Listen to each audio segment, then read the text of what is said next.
जेव्हा सुरू केली होती त्यावेळी त्या संदर्भातले काही निकष होते.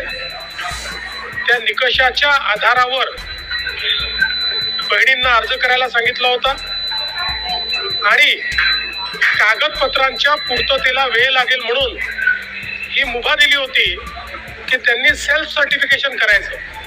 म्हणजे त्यांनी जे सांगितलं ते सत्य मानून आपण त्या ठिकाणी त्यांना लाडक्या बहिणीचा लाभ देणं सुरू केलं. पण अर्थातच आपण ज्यावेळी कुठलाही सरकारी पैसा खर्च करतो त्यावेळी त्याचं CAGचं ऑडिट होतं आणि CAGच्या ऑडिटमध्ये निकषांप्रमाणे अर्ज आहेत की नाही याची माहिती द्यावी लागते.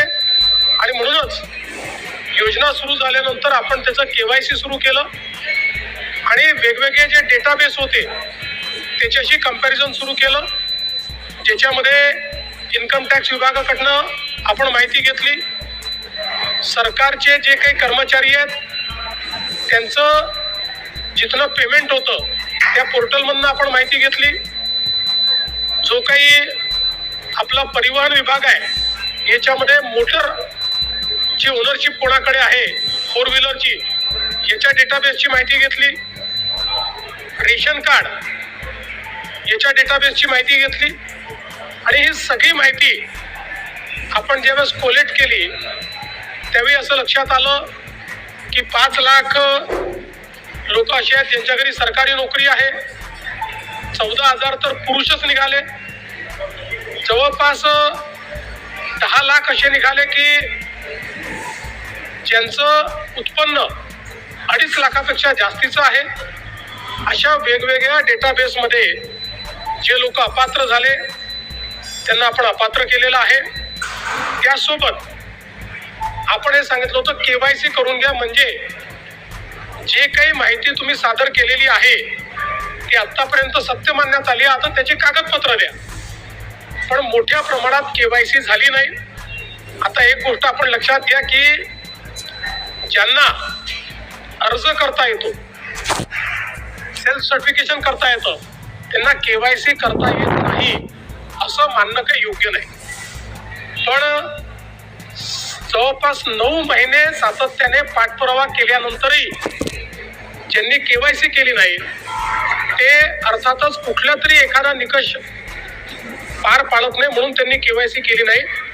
आणि म्हणून हे जे काही आत्ता या ठिकाणी जवळपास जे काही तुम्ही सांगितलं 60 लाख 80 लाख जो काही आकडा तुम्ही दिलेला असेल तर ते लोक या योजनेच्या पात्रतेचे निकष हे पूर्ण करताना दिसत नाही.